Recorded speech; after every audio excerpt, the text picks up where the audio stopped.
Oh, welcome to the IntraCultural podcast. I'm Lucy. And I'm Missy. We are two anthropologists that co founded a DEIB firm called Willing Observers. The IntraCultural podcast covers a range of topics and answers common questions that can be better understood through the concept of culture. But before we get started, how are you doing, Missy? Oh my goodness, I am sleepy. Is this whole chaotic thing going to slow down? It's only been like 40 days. I am so far behind on work. Our video team is going to be very angry. I was like, today is the day I record another video for ICS. I have said every day for the last 7 days. So And I have like 8 things on my writing list, and I'm like, I'm going to finish that tomorrow. I like how these days are all relative, like time. Time is relative. I did get to go to the gym this morning, though. I did my 5 a.m. workout this morning. So I'm trying to get back on track. Every time you tell me that, I don't know how to feel. Very proud of you. I did no workout today. None. When I came out of the gym, the moon was still out, and I was like, I don't know how I feel. The moon is still out, and I'm done at the gym. No comment. By the way, listener, every single one of our clients is always like, what do we say to this? And yet we still have clients. Ah. They are very impressed at you. Okay. So because DEI has been on the news forever, since the Trump administration, I was thinking this is the first time since I've been doing DEI work in over a decade that DEI is politicized. I don't know if I said this on a podcast episode before, but I was telling a friend of mine who is also in the DEI industry, and we were talking about how in 2016, when Trump and Hillary Clinton were running for president, one of the organizations we're working for was invited to be a speaker at Hillary Clinton's DNC campaign trail, and they turned her down. They said, "We are a nonpartisan group. We're not going to take any position on political party." That was in 2016, and now it is heavy politicized. By the way, a plug that this reminds me of: in April, Missy and I are going to be at the Diversity and Leadership Conference, and we're going to be on a panel on the politicization of DEI. It's going to be really interesting. Yeah, and I agree. And what we're going to kind of talk about today, and this is related. And so in the last episode, we talked a little bit about rebranding. And in this episode, we're going to talk about, it'll be very meta. We're going to, not the company, right? We're going to talk about, right? DEIB. And that's in part because right, diversity management really came into being to depoliticize the work. And so seeing it becoming so politicized in this moment is really, really interesting because the whole concept of diversity management was in part for the depoliticization of the work. Yeah, that is very true. We're going to talk about that history today. So I guess let's get started. Actually, that was a really good segue. Let's talk about the history now. Wasn't that so good? It's like I set that up. I teed that up for you. You did. So one of the things that as Missy and I were talking about, what is this episode going to be about? We're going to, our big question that we're answering is, how do we talk about DEIB, given that there's a lot of different debates right now on whether we should be using the word DEI because of the anti-DEI executive orders that Trump signed on January 21. And if we're not talking about the terms DEI, what are we talking about?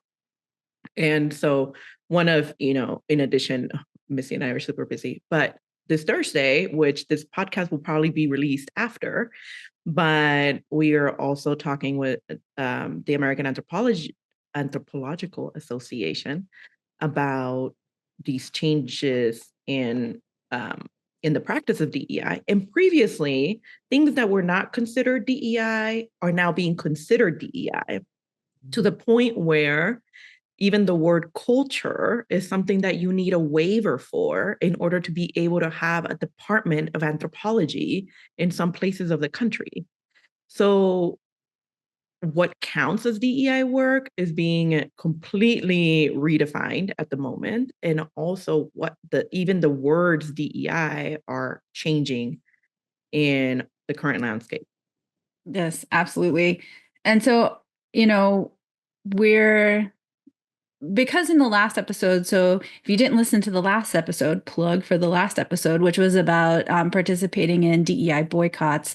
And in that episode, we talked a little bit about this whole concept of companies rebranding and some of the pros and cons and the pushback. But in this episode, we're going to kind of elaborate and think about, right, if the goals of diversity management, what we refer to as DEI, diversity, equity, and inclusion, if that remains consistent, right, to eliminate discrimination, to initiate cultural shifts towards promoting difference, fairness, and inclusion, then what is the importance of how we talk about it? Can that be variable? And, does it need to be flexible?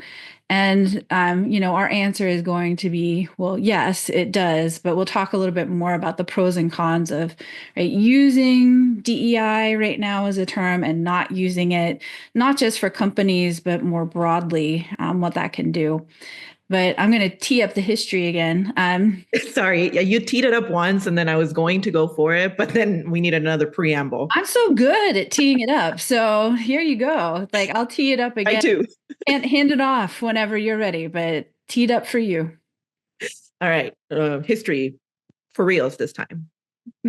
So give you a little bit of background that when Missy and I do trainings on the foundations on DEI, we start off with the history of DEI because I believe, we probably both believe that a lot of the debates, confusion, and politicization of DEI come from a fundamental lack of understanding of what this work is and where it comes from and what the purpose is. And probably because people still think about DEI and they think affirmative action.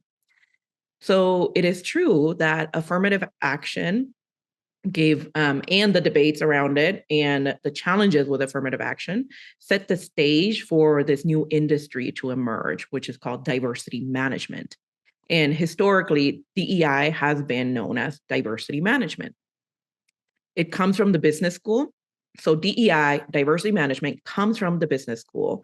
It was created as a concept of how to manage employees in a way that benefits organizations' profit motive before that industry emerged. In the 1960s, we know that the civil rights movements took hold. We know that because of that, we started talking about discrimination on the national scale. And prior to that, we just had a segregated country where there were jobs for Black people, for white people, for women, for men. Like discrimination was legal and part of the infrastructure and part of the country's core. And so that was what was known nationally. But in California, you also had discrimination against Mexicans, even though Mexicans were part of California before the United States became a country, right? And so Mexicans had to force themselves into these like Black or white categories or be discriminated for being brown eventually. So in the 1960s, you have the Civil Rights Movement. And before the Civil Rights Act, uh, John F. Kennedy signed an executive order in 1961 saying that federal contractors had to, quote, take affirmative action. I don't remember the exact quote now, but essentially to eliminate discrimination or to prove that they were taking measures to correct for discrimination in the workplace.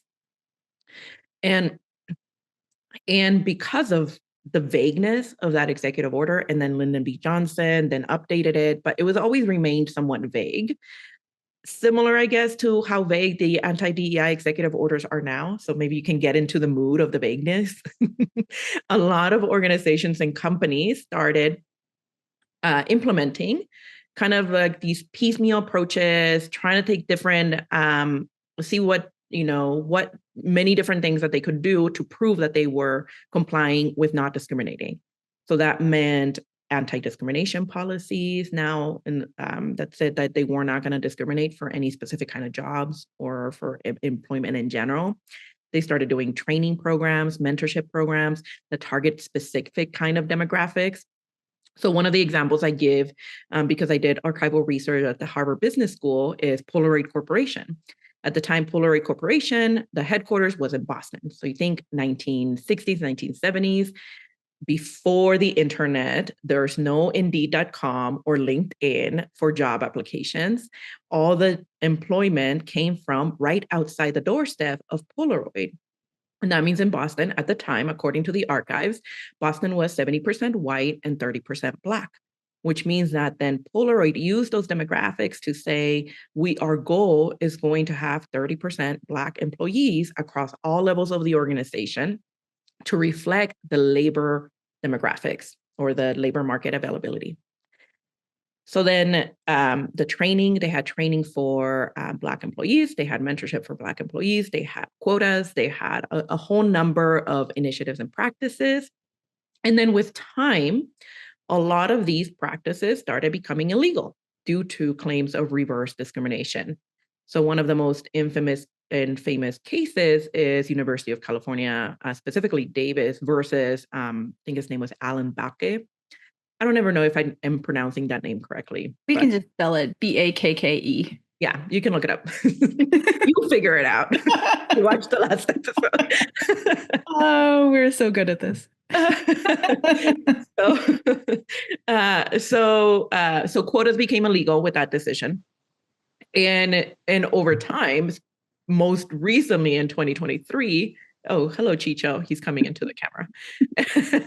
In 2023, you have the banning of affirmative action completely because of the ban on race-conscious policies.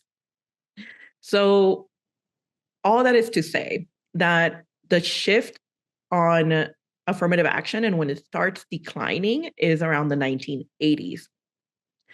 Around the 1980s, there's enough legislation that goes through that bans a lot of quote unquote the teeth of affirmative action.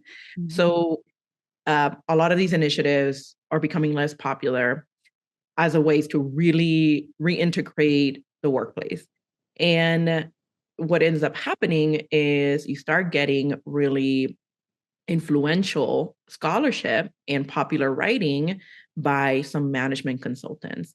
The two big names are Marilyn Loden, Loden, who starts writing about how women have a unique leadership style and they really know how to nurture their employees, and therefore you should promote more of them into leadership positions. And the second one is Roosevelt Thomas, and he writes a really influential article, which is for free available on the Harvard Business Review even today, called From Affirmative Action to Affirming Diversity. And in that one, he says women and minorities no longer need a boarding pass, they need an upgrade. And that is a question of business survival, not just a thing that is good to do. And so both of these management consultants and a lot of other ones start making the argument that you need to promote quote unquote minorities in the workplace, and that is good for business. So here's what really distinguishes diversity management from affirmative action is that diversity management becomes a corporate management discourse that says we are doing it because it's good for business. Affirmative action is doing it to comply with federal regulations that you should not discriminate. These things overlap. They have always overlapped, but DEI is still a business agenda. So what happens now, because it's a business agenda, the definition of diversity gets bigger. It's not just about race. It is not just about gender. It is now about neurodiversity too, about considering that people think differently, considering that people have different personalities, considering that everyone has a different background and identity and life that can positively impact the workplace if we learn from each other and we're open to working together and collaborating, et cetera, et cetera, et cetera. So you can read a lot about the diversity business case. Yeah. Oh, And God. I'll interject to talk a little bit too about the importance of for LGBTQ plus rights. Mm-hmm. Because I think, an important aspect of this too, because I think there is some tension because this comes out of the business school, that there's some idea that this is somehow not social justice work in the way that affirmative action policy was. But to complicate that, right, affirmative action and federal regulations at the point at which they were kind of being challenged still did not recognize LGBTQ folks, still did not provide for workplace security. And so a good scholar for this, for the history of LGBTQ plus folks in the workplace, is Margot Canaday. And, she traces this really kind of really well in all of her work. But what diversity management allows us to do is also incorporate people who, up to that point, had not been recognized or provided with protections under federal regulations. And so the LGBTQ plus community had more rights in the workplace than in other under diversity management than in other sectors. Not saying that those federal protections, especially from firing, weren't important, but what diversity management does is provides a little bit more cover in the absence of that federal regulation. Absolutely. And you're completely right that because we tend to think as social activism as targeting federal things and not targeting corporate things, we assume that because it's done for business, it must be apolitical. And even though, as I mentioned earlier, it was always nonpartisan, that doesn't mean that it wasn't political, right? What it's like, how do we define politics at that moment? It's not necessarily like politics with a Democrat, Republican bent or spin to it. It just means that you're doing activism work through corporations. And one of the ways that that is getting done is by arguing that there's a profit motive to providing protections, to making sure people feel included, making sure people feel like they belong. And I've definitely have written about this in academic things. And I know, Missy, you've been trying very hard to get that article out. And I will this um, and we can link a little blog or a draft, but yes, about corporate political activism and the importance of it. Mm-hmm. So, okay, so then diversity management becomes about the profit motive. And not just a profit motive, but that it's good for your organization. So for corporations, that's a lot of times profit. For nonprofit, it could be about achieving your mission or your vision, right? What is good for business is not always profit, even though if you're in a business, you want to grow, or if you remain static, that's fine, but you're assuming that there's a reason for being to have that business. And there are higher education is a business, nonprofits are a business, not just corporate, right? NGOs, so many things are businesses. Businesses is a place where people work and a place where people exchange labor in exchange for money. I don't know if I am doing that right according to many people who are business scholars, but It but doesn't. there are many different ways to be a business. Yes, and Quote J.K. Gibson Graham. There's like, a book somewhere. mhm. And absolutely, we should acknowledge that. And I think this is a point of tension, right? That somehow, if an organization is doing something for a profit motive, that it's inherently bad, right? Or that's inherently that we can't think about the structures of capitalism as being oppressive. We can think about that, and we can think about deconstructing them while working within the systems that we currently have.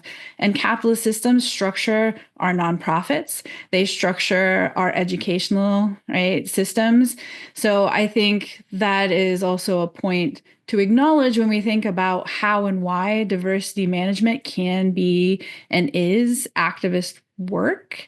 Mhm. Um, But the beautiful cover that it had for 40 years was that because it's corporate or it's business work, that it somehow is depoliticized. Mhm. That cover, the cover's blown. Cover's blown.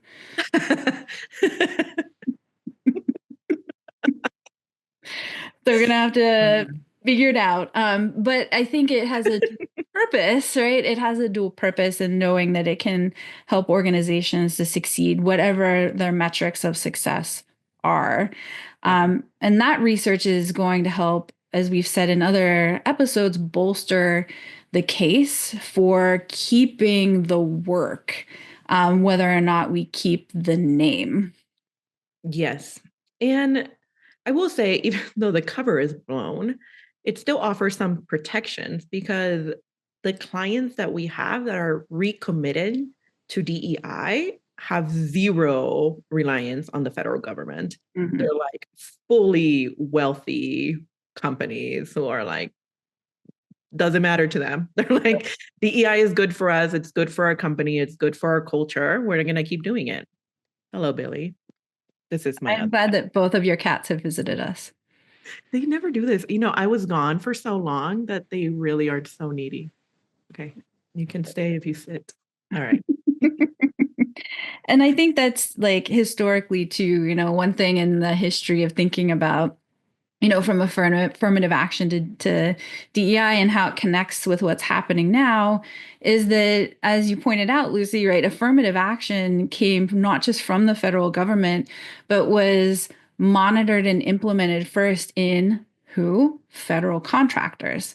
And so we see kind of a parallel happening right now with the gutting of DEI Mhm. in, right, not just federal entities, but the attempt in federal contract work is also what's happening at the moment. Yep. Okay. So I guess we can get back to how the terms shifted. So in the 80s, 90s, you mostly hear about diversity management. You don't really start hearing about inclusion until there's enough debates in the literature where it says, is diversity good or bad for business? And tons of research says that it's good, and tons of it says it's bad. I Yeah, like. Do you like how I'm summarizing the entire literature of the diversity management? Good, I, bad. whatever. I think that works. That works. And most of the bad categories were because it creates more conflict, more disagreement, more inefficiency. And so then, which force people to pivot into what causes these kinds of inefficiencies, what causes these kinds of arguments. And then research starts coming out saying that, well, diversity in itself is neither good or bad. You need to have inclusion.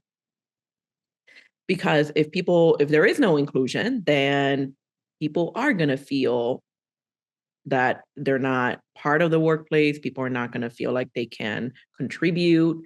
And if people are not open to hearing other differences in the workplace, then, and if people are overtly biased or not overtly biased, then it's going to cause breakdowns in communication, in team, in collaboration, in creativity, innovation, etc.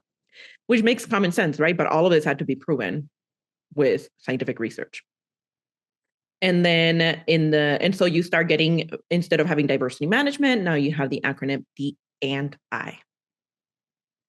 And that lasted for about another 10 years or so. And then or maybe more, in 2020, you see a revolution in the NI industry and to incorporate E, which is equity, because of the murder of George Floyd.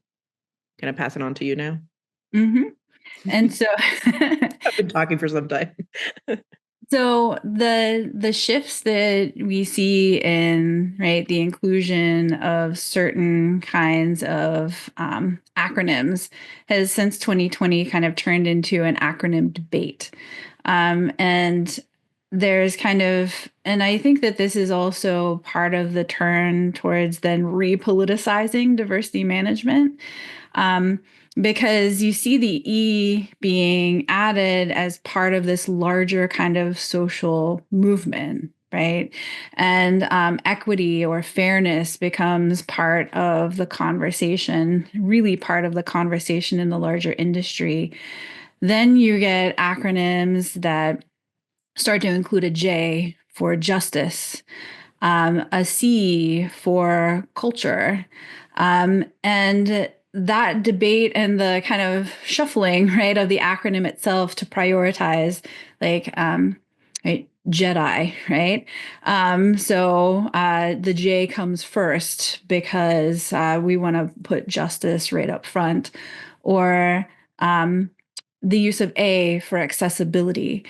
So all of these acronyms start coming into being as part of, I think, a heightened awareness of DEI or diversity management, not only as an industry, the incorporation of diversity management into, again, nonprofit spaces, educational spaces, and in part the repoliticization and the kind of debates that are happening, I'd say throughout the 2000s, but really amping up after 2020 when there's this really heightened awareness of it. So repoliticizing DEI, right, then kind of results in where we're at now, the kind of current political situation. And this didn't come out of nowhere. There have been state level actions that have started to kind of push back against DEI since 2020, right? Since it really kind of a lot more investment has been placed into DEI initiatives. So current, do you want to move to the current political situation or add anything else to the acronym debate? Yeah, I wanted to add something else. I think it highlights the issues we have in the United States with anti-Black racism, right? Because everyone was fine when diversity and inclusion incorporated neurodiversity and personality, et cetera. But then in 2020, when we start highlighting equity, you start highlighting systemic racism. And we start talking, like our trainings, we talk about systemic racism, we talk about discrimination. And I remember in 2016, I was told by mentors in the field to not bring those topics up unless it was a topic that the client wanted to discuss, to not incorporate it as part of my lectures.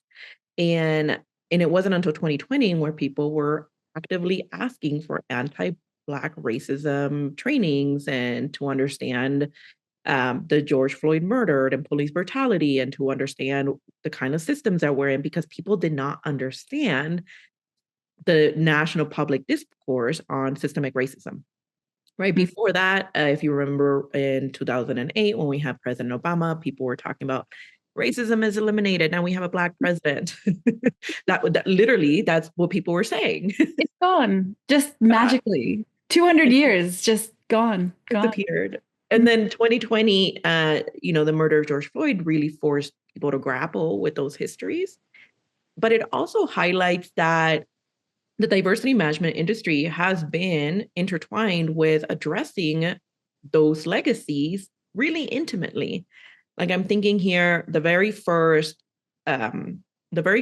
affinity groups that now known as employee resource groups and business resource groups, these are widely popular in the corporate world. There's, women's employee resource groups, LGBTQ employee resource groups, like for many different segments and groups, even parents.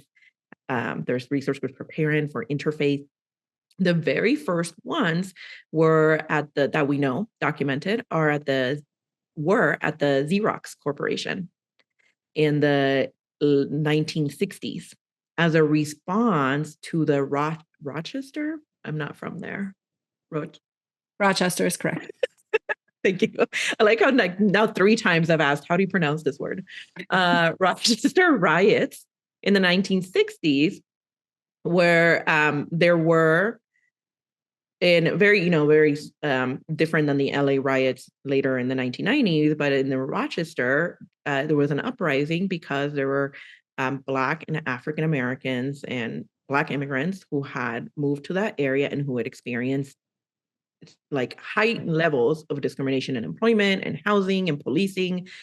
And then so Xerox Corporation was there and they had a certain number of Black employees, and their CEO decided to bring together the Black employees and also with the initiative of the Black employees asking for the corporation to take seriously discrimination that they face outside of work.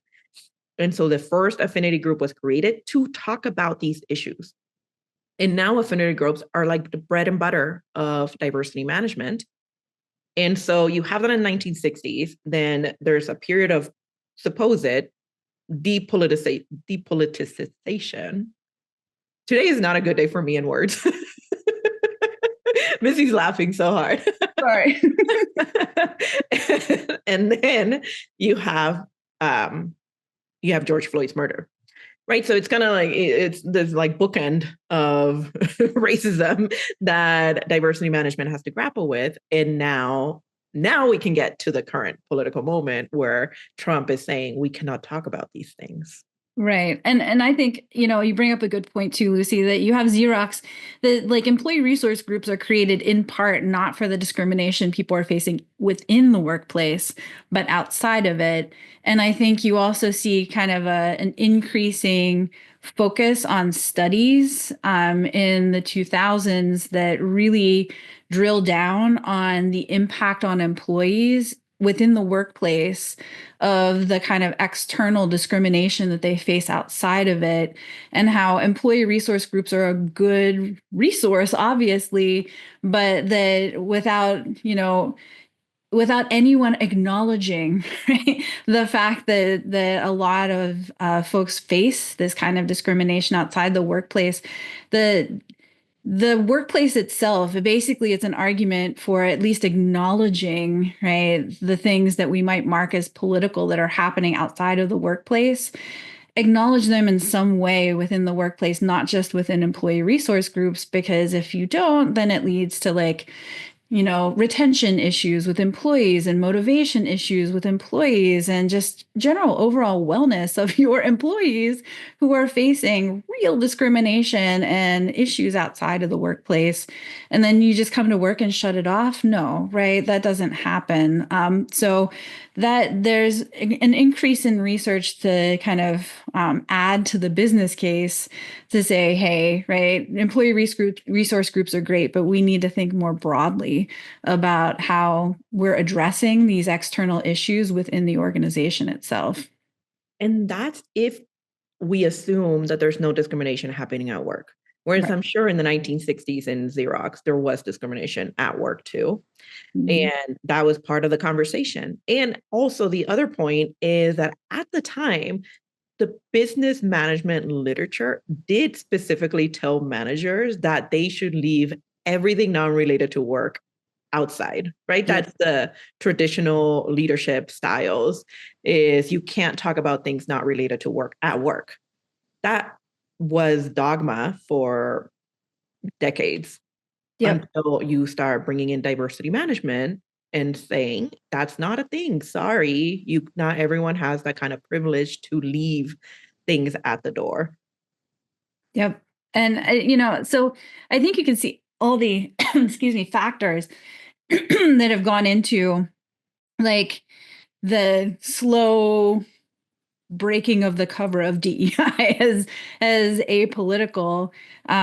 It's not only is it inherently political, but like all of these different strands have led to the politicization or the repoliticization of DEI. And so, where are we now?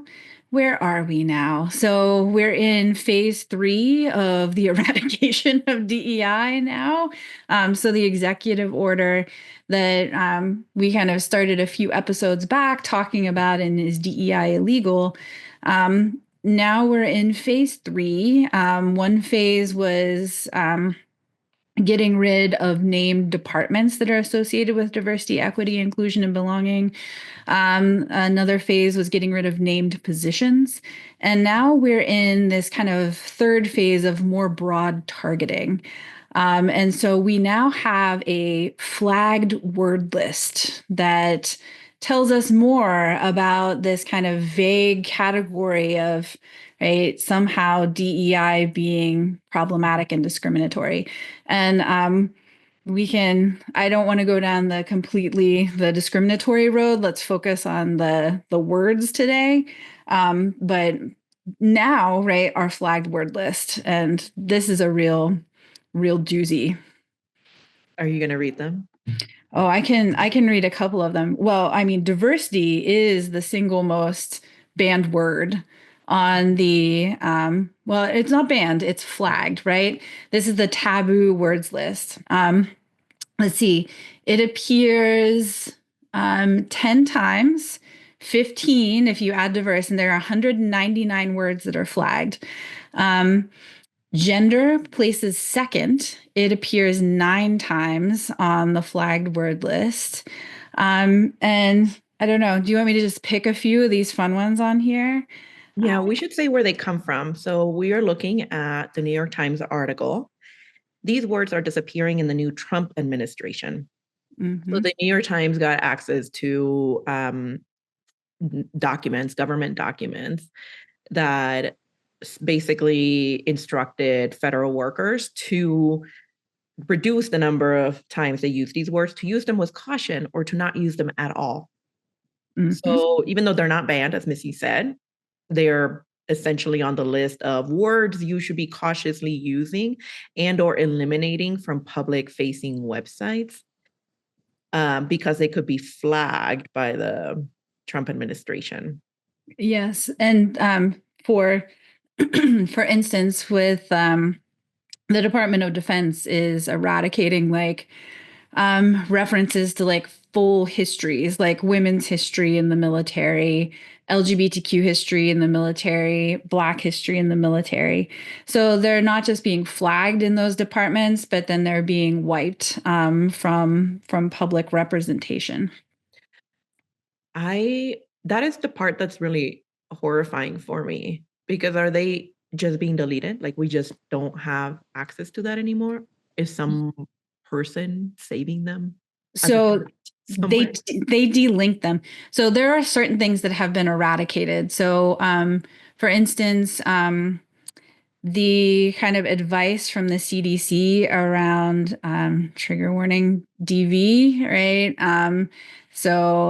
Different kinds of intimate partner violence, that has just been erased. And there are some activists who have Jessica Valenti is among them who just pulled all the websites before they could erase them and have them housed somewhere else. In this case, they're delinking them. So I think you can still find them as of right now, right? This recording. You can still find them if you Google search and like search around, but they've been delinked from the primary websites, so they're not linked anymore. And I do know some of them have just been completely eliminated. I used to reference the NIH, the National Institute of Health, unconscious bias training because they had a really good one that was self-guided and it was free. Even though they weren't promoting it, whoever I knew that wanted a free training, I said it's for scientists and researchers, but it's great and it had a lot of references, a lot of research, and a great definitions, examples, etc. It was the best unconscious bias training that I knew that was available for free. And I would used to link that. As soon as Trump became president, they eliminated it. Like Well, it's that's you can't even Google it. It because doesn't exist. it's on the list, right? It's on the list, yeah. But Um, it's not even the link, it's just gone. And so yeah, that's I hope it's saved somewhere I, and they I, toss it in the bin. well, I hope somebody found it and saved it because um, I just want to read some of the words that are just difficult to see how you flag them, and I think then we'll talk about some of the problems they've had with just simply flagging and eradicating. Um, And now say before you read them, mhm. they are absurd. Like, how are you going to flag these words? Okay, go on. Barrier. Not bury her, like Bury. No, Barrier. I think that's kind of like a wall. So I don't know. Can we replace that with wall? Institution. Okay. is on this one. Amazing. Um, clean energy. Mm, Okay. Tesla is not a, identity. we don't have them anymore. Hmm. Um, I won't even get into some of the other, right. I'll get into the next layer, but these are the ones that I think are pretty neutral. Status.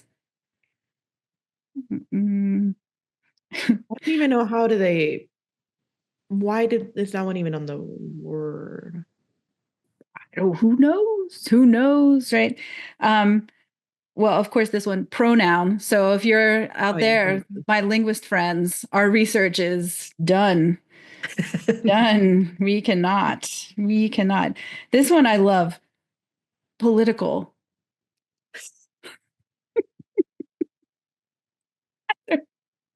What do you do with that? I don't even know what you do with that. Oh, political. Key groups, another good one. And advocate. Okay, you can't do that either. Yeah. So some of the ones that will kind of are even more egregious are things like women. The word women is on That's the what list. that's what I was gonna say. Like demographic categories are in there. Women, Hispanic, Native American. Hmm. These categories are in the census. Yep. What, like now we won't have a census? The census is really DEI, Lucy. Yeah, you're not allowed to talk about these things. This is the point that it's so vague, ambiguous, contradictory, and just there is no other purpose to this than just making people afraid to speak about anything related to diversity. They just Hmm. expect people to comply because, Yeah, yeah, because just because, because. just because, thank you. And I think this is, we said this in, previous episodes, but I think the word list itself, the flag word list, just reinforces the idea and also what federal judges have now found that this is so overly broad that right clearly just the idea of DEI is being used to target anyone and anything that is outside of their agenda, not just outside of like cis white and masculine, but is just outside of their agenda, like clean energy. Yeah, why is white not on here? Oh, I don't know. I We talk men about white and men whiteness. isn't on here. Men or white are amazing. This is so Mhm. transparent. It's kind Isn't of it? Hmm. great. I Yeah. mean, So here in thinking about the words, and also, by the way, all the acronyms that we were talking about of the great acronym debate, a lot of them are on here too. yeah, DEI, DEIA, DEIAB, DEIJ. I mean, some of these words make sense that they would be on here given, their target, cultural competence, disabilities, stereotyping, implicit bias, privilege. People really hate when we talk about privilege. Um, I give a training once last year, the year before, and to a nonprofit and on implicit bias for 4 hours. Typically, people really love that training. And because I blend in the unconscious bias with the systemic racism, et cetera. And someone in the audience asked about try to do the reverse discrimination thing, right? Like, and by that, I mean, if you're saying this thing is discriminatory, they'll like flip and be like, what if it's a man that's doing it? Is it in discrimination? And so we talked about privilege. That was a thing that two people hated about the training. Everyone else loved every other content, but once privilege became talked about as part of the Q&A, all of a sudden they hated the whole training. Yeah. And that's why Lucy and I strategically, if you're listening to this and you're not watching it, I'm uber white. So we usually let me talk about privilege and power just to kind of deflate some of that pushback because if it is, a white woman that's talking about it, sometimes it lands a little differently. Yeah. Uh, the strategies, political strategizing of doing DEI work. Hmm. Um, so yeah, these terms, Yeah. So these I'm gonna terms, period. these terms question mark, right? So here's some things that have also happened though, because they're clearly using them as flags and then like cutting somewhat indiscriminately. And so we're gonna kind of move into our last bit of just talking about like, so what do we do with this? So one thing to note is that because the terms are so broad, this is why you've seen probably in the news, and if not, we'll link you to some articles, them mistakenly cutting some things. I think the big thing a week or two ago is that they cut all the research that used transgenic mice because it had the trans marker in it, um, which was because they were clearly indiscriminately like doing a keyword search for anything that had trans in it. Um, People are very, these are very merit-based hires. All these people are so smart. yeah, it's a good thing that they're not DEI hired. Oh, that was a good one. They I haven't read about this yet, but I'm guessing that anything, I mean, it might not align with their agenda anyway, but anything with biodiversity is That's, probably, yeah. I mean, diversity is one of the reasons it's so popular is because people like the concept of diversity, even in like Amazon context. Like biodiversity is good for the environment. Right. But I'm guessing that that's getting flagged. That's what I'm Um, expecting. Yeah. and then the one that I've been citing all week because I think it's absolutely hilarious is the the name of the plane that like dropped an atomic bomb is the Enola Gay. And so it got flagged. And I'm like, so the most like horrific, ridiculous, like war machine ever had the word gay in its name and therefore was flagged for erasure. The Department of Defense. So I wanted to make this point earlier that one of the reasons we combine this conversation on words and naming is because the the terms to define diversity management has changed historically. As you know, like diversity management, diversity inclusion, diversity, equity, inclusion, as Mrs. mentioned, JEDI. And now we're being pushed to rethink now, what are we calling this DEI thing in a more forceful way, where now maybe we jettison DEI completely. We don't know. But in addition to rethinking those words, there's also all these other words we can't use. So we can't call it commercial sex worker work, apparently. Well, okay, sorry. I was like looking at that word. Why is commercial sex worker flagged, but not sex worker? oh, I don't know. Let's just see who's in charge and think about Just can't. I mean, pedophile's not on that list, is it? No, but trauma is. Right. I very clear. So I think if we're thinking about this kind of pushback against words, like, historically when there's this kind of push and pull with the kind of thinking about naming and terminology, then we have a few options. So we're going to kind of like filter through, okay, we can resist and use all the words we can or we can shift. Those are the two big things. So we're going to kind of talk about, all right, do we resist and use all the words, and what happens if we do? Mhm. Well, one of the things that, when we were doing work with a client right around, Missy and I had to do a presentation to an executive team, literally within a few weeks of the anti-DEI executive order coming out. So on the fly, we had to redo the whole presentation because Mhm. we weren't sure. Do we even say that it was a DEI assessment? Do we not say? And we're getting a little bit of mixed messages from our point of contact. So we were trying to be genuine to the data and the research methods we use. and also be sensitive to the fact that we might have to pivot in the naming change.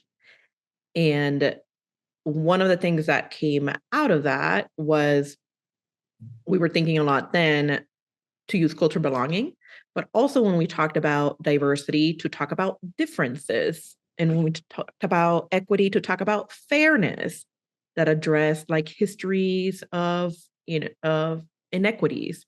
So there are ways to talk about it, but there's also for now, even before Trump, there was a contingent of diversity advocates and professionals who were saying, let's stop using the acronym and spell out the words.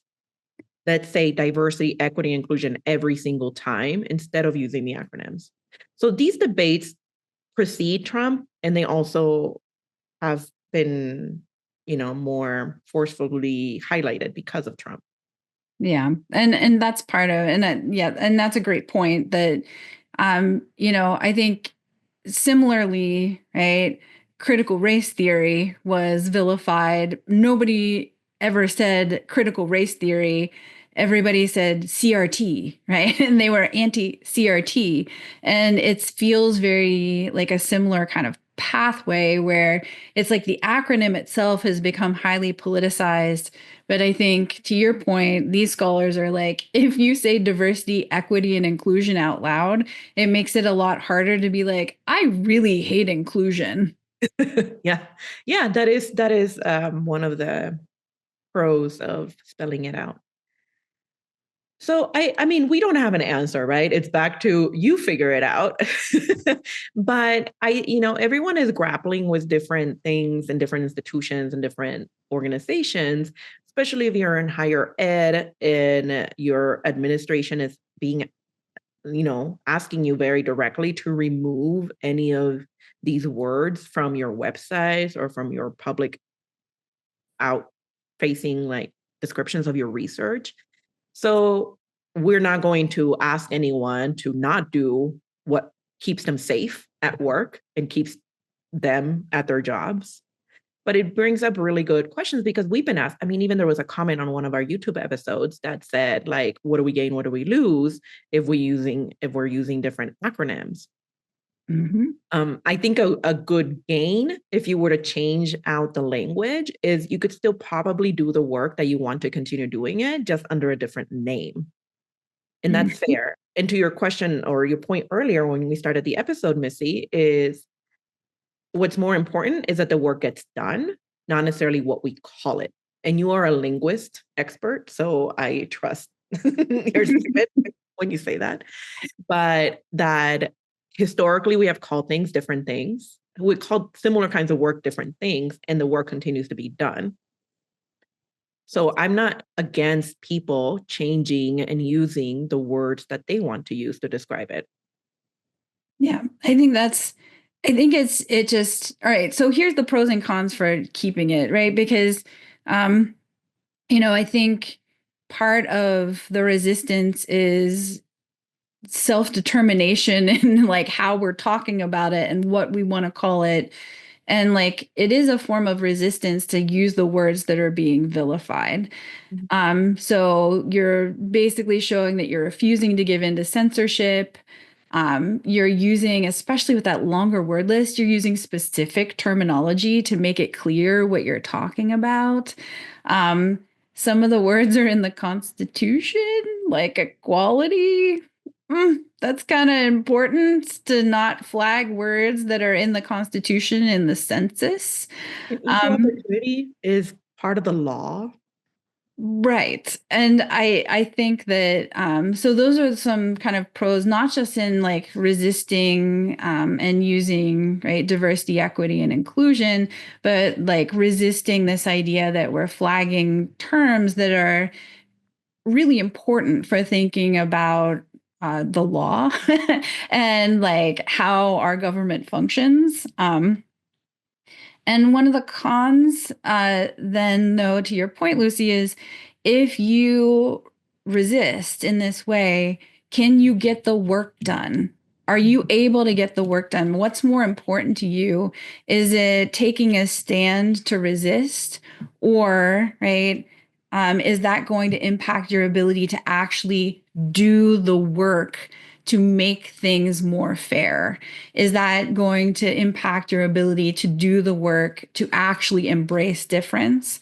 If it's going to interfere, then you have to weigh the kind of active, open resistance to censorship with getting the work done. And we need lots of different approaches, right? So this isn't like a binary opposition. Some folks are going to be able to do that kind of resistance work, and they should, and others won't. But I think what I'm seeing in the discourse is like a vilification of like one or the other, rather than thinking of this as a holistic kind of like there are different ways to approach this, and that they might have slightly different goals, but we're all moving towards the same end. Yeah. And I think, I completely agree with you there. And what I'm hearing in my mind is so many people that have told me in different trainings or different events that they are so against what their administration is doing or their boss is doing, and they feel trapped and they feel like they can't do things that they want to do, and they feel super demoralized, right? And yes, we hear you. And yet, this is the world we're living in. And it sucks, but sometimes when I have to tell people, well, is that a good match for you? Because sometimes we're trying to swim upstream in organizations or in settings, and we're losing ourselves to do that. And I know people don't have the privilege, a lot of people don't have the privilege to just get up and go to a different job, right? If we're thinking about tenure track faculty or tenured faculty where there's so few positions, and sometimes that is the sandbox in which we are playing. So what can you do in order to preserve your sense of self in these moments? And one of the things that I did with a group of people just last week was we looked at our core values as part of a leadership training. So what are our own core values in doing the work and being in these kinds of spaces, and are we compromising our core values? Because that really affects our mental health, our sense of well-being, our sense of ourselves and identity. And again, everyone has different levels of privilege when it comes to choosing where we work or not choosing where we work. But this is one of the reasons I don't work in-house, and why Missy and I have our own consulting firm, because I am 1,000% happier being our own bosses and getting to make these decisions. And Missy and I are talking about this, and it's like, let's keep using DEI. Who's going to tell us not to? Right. Each other. Exactly. So you have to think about what it's in it for you, and what skin you have in the game, and is it something that you can live with? And we can't tell you what to do at the end of the day. There's pros and cons for all of it. But I will say this is part of the reason why I've decided to make Willing Observers my full-time job, and why I don't actively look for other employment. Yeah. And I think it's a good segue to, I'll leave you with one like action item that I'm thinking about. And if I like, as I move forward, am happy to share this as a tool. And that's using the actual words of the Trump administration to reclaim them for our own, to refer to diversity management concepts. So I'm highly committed to this. I want to take their words and make their words about DEI. So you know, I think all languages and all terminology, it all shifts over time, right? It's all really just ephemeral, right? So if we can think about that level of flexibility and that level of, I don't know, is that catty? I'm not sure what that is. I'm going to call it Subversive. but so far, we just started a little like, playing with this. We said, oh, you can't use the word culture. What do they use all the time? Heritage, people, worldview, and heritage. But they have on their cultural heritage. Mm-hmm. I do like the Department of People and Worldviews. Mm-hmm. Women, we were joking this morning that we could just call it ladies. Let's go back to that. But things like institutional, fine, call it structural. Right? But I'm pretty committed to running a little kind of analysis of like their most commonly used terminology and taking it for our own and making it mean what we want it to mean. It'll make it way harder for them to censor, and it might make more space for getting work done. It'll be frustrating for them, which is a plus, right? So I'm gonna, stay tuned for that word list because I am happy to give you all the materials you need to troll. Can you call it like Missy Bands the dictionary list?